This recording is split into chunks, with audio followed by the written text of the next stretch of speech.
Hello, everyone, and welcome to Walking Through the Bible. When it comes to the ministering of the saints, I believe that many churches approach such with good and honest hearts. They desire to help those Christians who are in need, even if they're not overly wealthy themselves. And yet, some of them fail to heed Paul's example here in 2 Corinthians 8 and in other places about the execution of this work. How was the money collected and sent to the saints in Judea? Was it all given to Paul? As we'll see in a few moments, no, for each church selected messengers. Why? So that it could be reported back to these churches about the work that was done and that nobody stole anything. Paul would later tell Timothy that the love of money is the root of all kinds of evil. When large sums of money are sent to one person who is expected to distribute the money to different churches, the temptation is being placed in front of them to steal. And as brethren, we should not place those stumbling blocks in front of others, for no matter how strong the Christian is, even strong Christians can fall. Let's see more in depth now how this money was going to be collected and sent. If you have a Bible with you then, you can turn to 2 Corinthians 8. We're going to be reading from verses 16 to 24. If you don't have a Bible, don't worry, just follow along with us on the screen. The version that we'll be reading from is the New King James Version. So, 2 Corinthians chapter 8, beginning of verse 16. But thanks be to God who puts the same earnest care for you into the heart of Titus. For he not only accepted the exhortation, but being more diligent, he went to you of his own accord. And we have sent with him the brother whose praise is in the gospel throughout all the churches.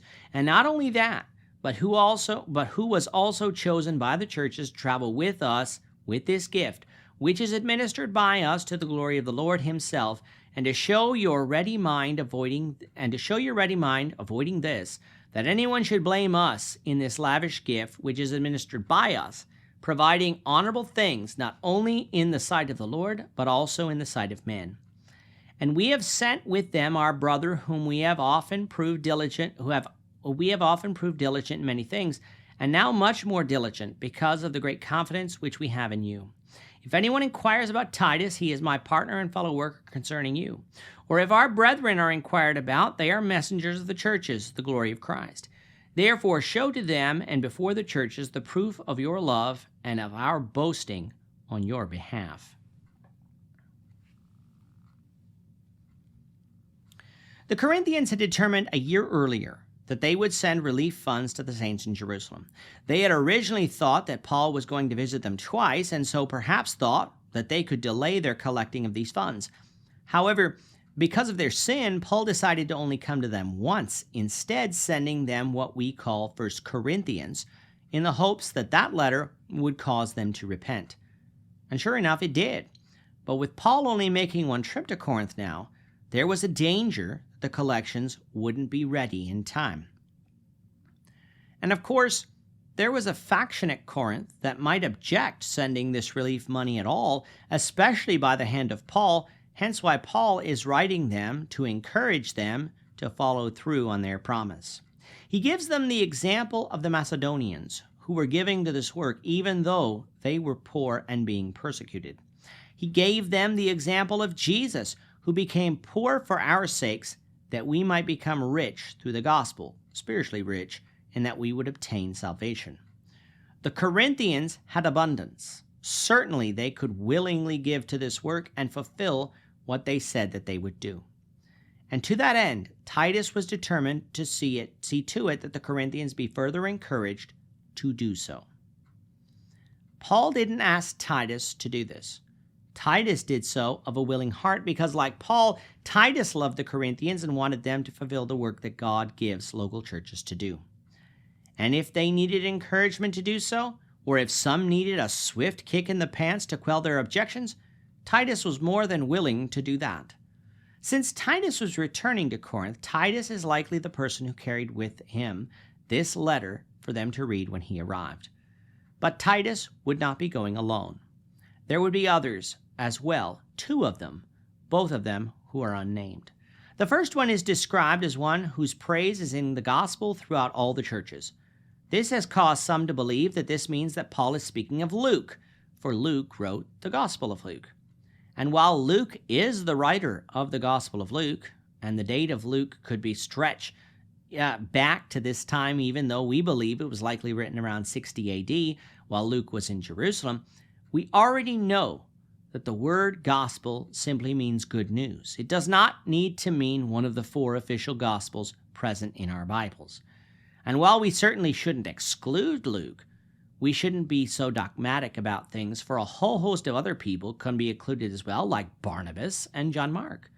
With all this being said, I do find it interesting about Luke if you follow the pronouns in the book of Acts. Luke was with Paul into his first trip into Macedonia, but after Philippi, the pronouns changed, signifying that Luke remained in Philippi. However, in Acts 20, when Paul left for Jerusalem on this relief trip, that is being mentioned here, Luke is again with him. Now, of course, the pronouns change only after Paul leaves Philippi, so again, this doesn't prove that Luke is the unnamed man here, but that this person is also one to be chosen to be a messenger of the funds going to Jerusalem does make Luke an interesting possibility. All in all, though, the man is left unnamed, but is said to be praiseworthy in the gospel, meaning that the Corinthians could trust him along with Titus when Titus arrived. This second brother that was sent too was unnamed, but what is said of him is that he has proved diligent to Paul in the past, and that Paul is confident that he will prove diligent in the future. There's quite a few names from Acts 20 that this could be, or it might be somebody completely different, but again, this is a trustworthy man to send with Titus on his mission of encouraging Corinthians to finish their work. The reason why Paul acted in this way, in having others come to encourage them, even though Titus offered this of his own accord, is so that nobody could accuse Paul of anything untoward. Nobody could accuse Paul of pressuring them into giving, or guilt-tripping them into giving, or stealing from the gifts that were given. It's not necessarily that the Corinthians would have accused him of such, but just in case, Paul sent trustworthy men, not named Paul, to help them do what needed to be done. This is an example of what churches need to do today when it comes to the sending of benevolent funds. Each church should have its own different messenger who would report back on how the funds were spent. Does the person have to belong to the congregation who is sending? Not necessarily, as such isn't always possible, but it should be like what Paul was doing here. It should be trustworthy men. It is not that we don't trust people, it's just an extra layer of protection, not only for the sending church, but for the person who is acting as the messenger. Reputations can be easily lost just by mere allegations of impropriety. If an apostle of Jesus Christ acted in this way, then why are we not willing to act in this way too?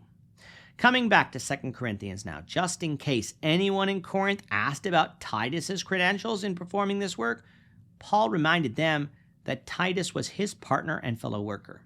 In other words, Titus was a minister of the gospel, and even though ministers of the gospel aren't to be elevated to a clergy role, and the rest of the congregation to that of laity, the fact remains that those who labor in the gospel are often respected for what they do. That was certainly true in Corinth, though Paul had to correct some of that attitude in 1 Corinthians. And if someone asks about these other 2 men, they are messengers of the churches and are trustworthy as well. Now, with all this being said, I don't believe Paul was thinking that Corinth wouldn't fulfill its work, for he's been telling others about the Corinthians, as we'll see in chapter 9. It's just that a lot has happened since Paul has seen them last. They have had preachers come through that have questioned the teachings of Paul, the apostleship of Paul, and have introduced false doctrine. Could it be that they convinced the Corinthians that this help was not needed, or that Paul was trying to enrich himself and others? Paul, I don't think, thought that. But having someone encourage you to finish the job doesn't hurt, because Paul wanted the Corinthians to follow through on their promise, for that would be fulfilling the will of God that God gave for the churches. And that's what we're going to be finding when we discuss chapter 9. So we invite you back for those lessons.